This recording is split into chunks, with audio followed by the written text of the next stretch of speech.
We interrupt this broadcast with an urgent and terrifying report.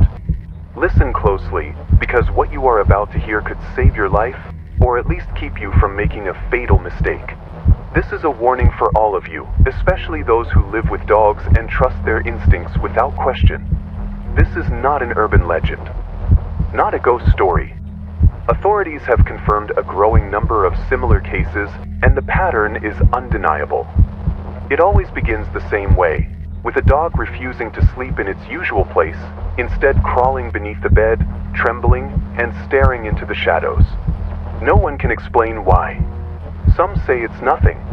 Others whisper that the animals know more than we do. What happens after remains unclear. But one thing is certain. If your dog starts sleeping under the bed, you need to ask yourself why. The case of Sarah Whitfield is the most chilling example. Sarah was 32, a nurse working exhausting night shifts in a small Pennsylvania town.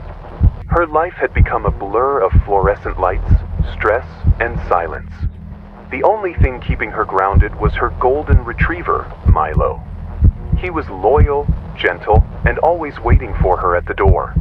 That fall, Sarah rented a small cabin outside town, seeking peace away from sirens and crowded streets. She told friends she wanted to heal her mind and focus on Milo, giving him more space to roam. At first, the cabin was perfect.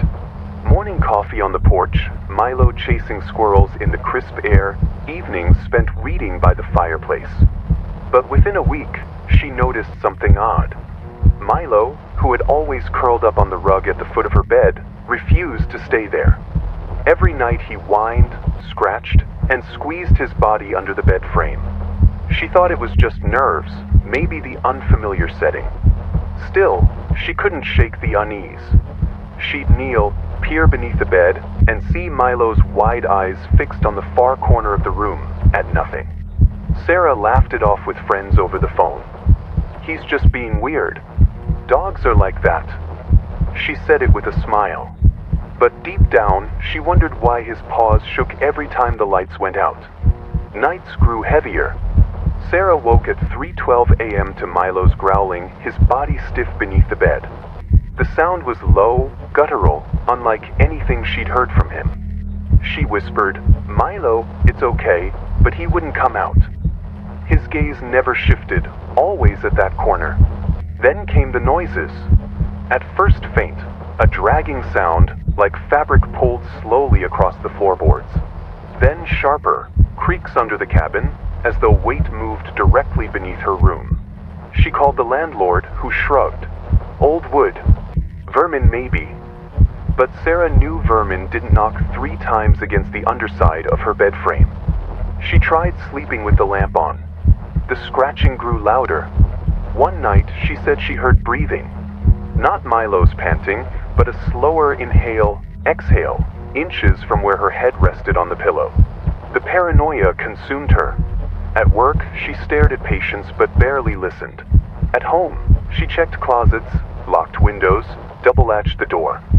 Still, the sense of being watched thickened in the air, like humidity before a storm. Neighbors mentioned oddities too.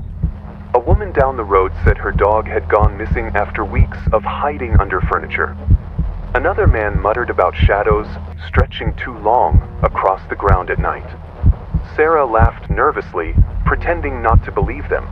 One evening, she heard Milo whimper and rushed to the bedroom. He wasn't under the bed. Panic surged. She found him clawing desperately at the floorboards, digging at the gap between wall and wood as if something were inside. She pulled him back, whispering, "Stop, stop, you're scaring me."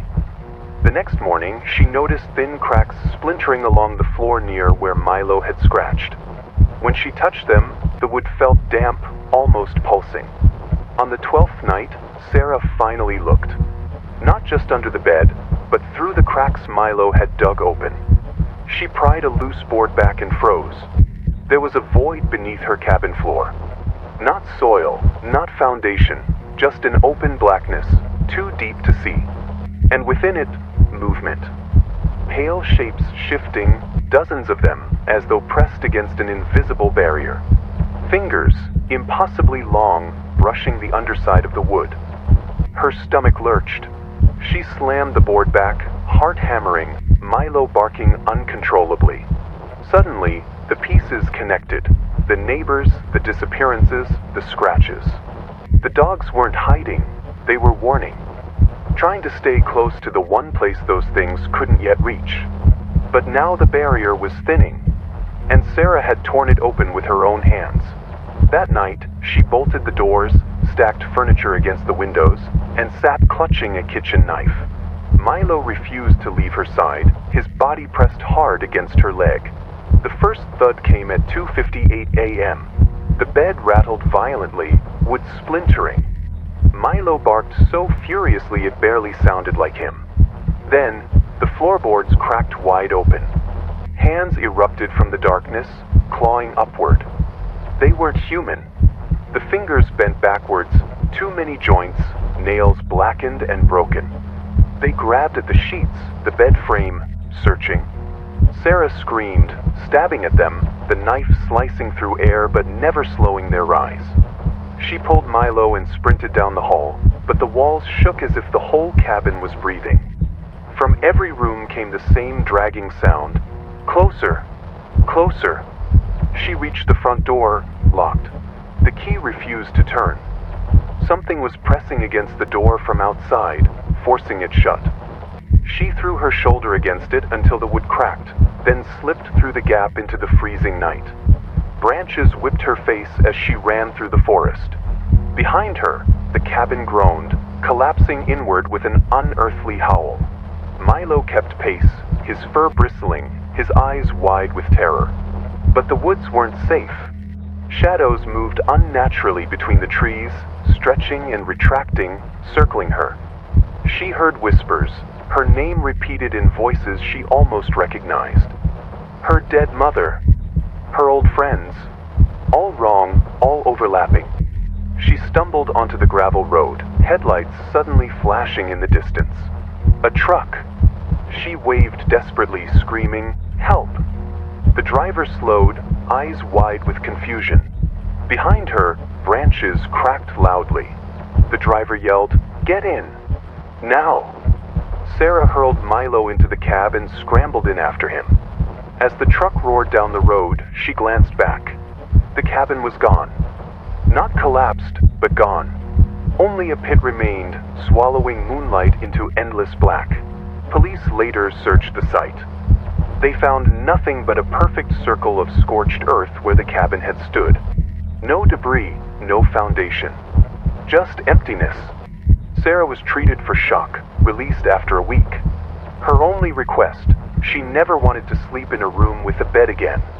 She kept Milo close, always watching him, trusting his instincts more than her own. But the mystery only deepened. Reports surfaced of other dogs refusing to sleep anywhere but under their owners' beds. In towns miles apart at the same time. Experts dismissed it as hysteria, a spreading myth. But survivors whispered something else. The dogs aren't hiding. They're guarding us. And if your dog ever sleeps under your bed, you should pray they don't stop.